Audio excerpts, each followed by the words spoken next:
It is very uncommon to see such an escalation taking place between the ASEAN countries, namely Cambodia and Thailand. Each of them have a very lucrative tourism market, which has come to a halt in the last 2-3 days. Leaders such as Prime Minister of Malaysia, Mr. Anwar Ibrahim, had said they both have to look for a ceasefire deal as of today. And we know that many of the civilians and soldiers are facing some kind of casualty. What is your take on this issue? How do you see this unfolding? Okay, thank you, Pranto, and greetings to my very dear viewers. To be very honest, this problem lies for 100 years or so. If I can recollect, back in 1907, there was a treaty between that known as the Franco-Siamese Treaty, and it was signed between the Kingdom of Siam, which is now Thailand. And on the other part was French Third Republic, they call it Third Republic, which consists the part of Cambodia now. Yes. And after that, back in 1962, there was a dispute regarding you have highlighted the temple issue, and as per the verdict of the International Court of Justice, this temple was given to Cambodian people, and they were allowed to practice their religious rituals in that particular temple area. But unfortunately, the surrounding areas were not well defined and well demarcated, yes, which is being claimed by both Thai side and the Cambodian side. And most unfortunately, to take control over this particular area, unethical practices like laying of mines were done.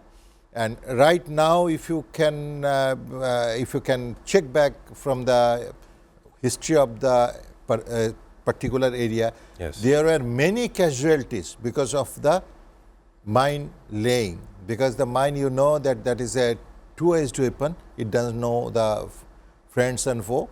And whoever approaches in this particular area, because there are some hidden mines, where as per the international norms in the army, each and every minefield has to be marked so that no civilian casualty goes on. Yes. But unfortunately, that was not practiced by both the sides, and indiscriminately they have laid mines all around that particular temple so that people from either side cannot come, and they are restricted for some reason. And that not only the reason, there were some other issues also. There was an island, if I can remember, that was claimed by both the side. Now it is under control of the Cambodian, but Thailand very often they claim it to be there. And with that, you know, this particular area, Cambodia, Thailand, Vietnam, all these were under various colonies for years together. There was a great war in Vietnam where the American lost the battle. Yes, lost Before the battle. that, French was there. There was a road which is very famous, known as the Street Without Joy. Whoever entered in that road was either killed or ambushed. So this is how the history depicts that it was a point of conflict for 100 years or more. And particularly to be focused on Bangladesh issues, Bangladesh has contributed for the democracy in Cambodia. Yes. There was an election where, under the supervision of the United Nations, where the Bangladesh peacekeepers were invited to join there, and this is one of the very successful election in the history of UN and also in the history of the surrounding area, that a free and fair election was held in Cambodia under the direct supervision of Bangladesh army. Now political crisis in Bangladesh also, but very unfortunately we can say that we could not solve our problem, but we could solve the problem of Cambodia. But again, there was some political debacles, I should say. Very recently, the Prime Minister Shinawatra of yes, Thailand, she called a politician of Cambodia, and thereby there was again verdict from the court on and the impose people's mandate was to remove Shinawatra from her seat as Prime Minister. So altogether a complex situation came up, and probably from Cambodian side they took the chance this time, because this recent crisis, it generated from the Cambodian side first, in the very recently 3 Yes. days back. And as you know, as I could just see the latest casualty figure, it is 34 as you said, and unfortunately civilian casualties were more than the military casualty. Yes. That is the most unfortunate part. We know that the state of Gaza has been completely devastated.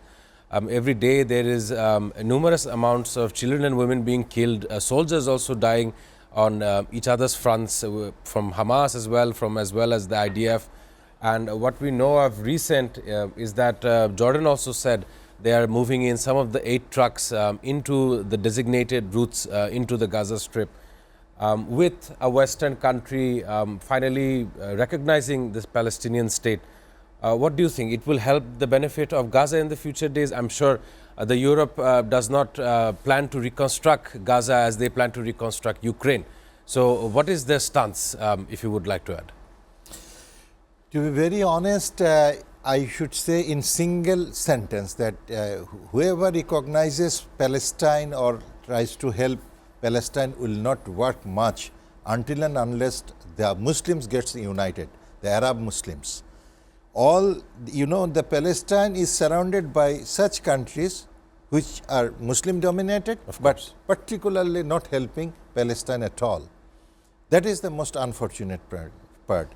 France coming from a long distance, what they can do, and especially when the country like America and Israel jointly killing the innocent civilian, as you have said, yes, and attacking the hospitals, attacking the shelters, stopping even the basic needs of the people, that is the water, medicine and the food. And nutrition level of the Palestinian children are at the extreme low level. Every day they are dying, and probably as I could just go through the newspapers of the recent time, this is the most dangerous level of their risk they are now facing. And again, that brings me that the United Nations want to open their human rights office in Bangladesh. Why not in Palestine? Why not in Gaza? So you see what a hypocrisy, as sir was directly telling, that they are playing games the way they are feeling like. Their priorities lies elsewhere, Yes. in my belief as well. They would rely on weapons in the face of providing humanitarian aid. Yeah, if you talk about the Cambodia, that the way we are talking, that yes, you know, American focus is towards China more. I told in another talk show also that there probably, I said that time, that probably the Iraq war with the Israel will not continue for a long time, because American focus is not on Middle East now, they are focusing on the China side. And you see gradually the war is developing in this sector. Sir is already Yes. has introduced that chapter. Right, you know, this for the recent the taxation, over taxation of China and other issues, what Chinese investors are doing, they are shifting towards Cambodia and few Yes. other countries like The tariff that. is looming. It will start in August 1st as well. Yes. So that was the technique of the Chinese investors to shift their industry and other investment towards countries like Cambodia and other countries where the China has more domination. You know, Singapore, Malaysia, Thailand, Of course. and Cambodia. These are even in Myanmar. These are the countries where China has more of domination because of their religious ties, their ethnic ties, and few other common platforms. So now Cambodia is under attack from the Thai side. Thai side is superior to the military side, superior in every aspect of war strategy, and Cambodia is inferior. And rightly, Thailand is now on the war with the Cambodia.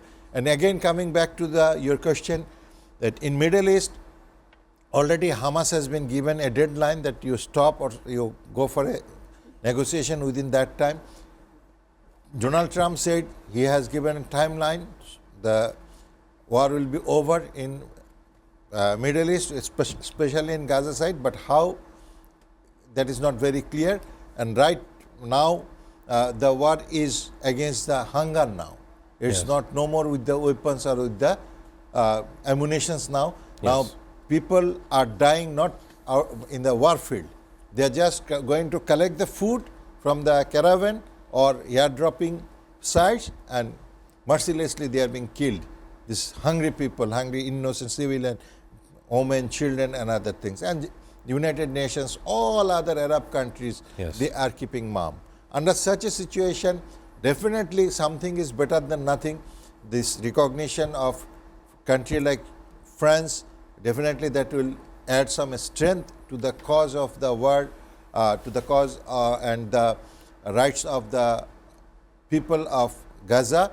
But at the same time, I am afraid if the Arab countries are not united, if the America itself, United Nations and Israel, they are adamant to destroy Palestine and Gaza gradually, every day few hundreds are being killed. So if it continues like this for 1 year or so, there will be none in the Gaza, no human being. It will be totally cleaned. So what the France is going to do in a clean desert? So that is my question, or that is my concern, that France cannot do anything until and unless we the Muslims cannot do anything to help the Palestinians.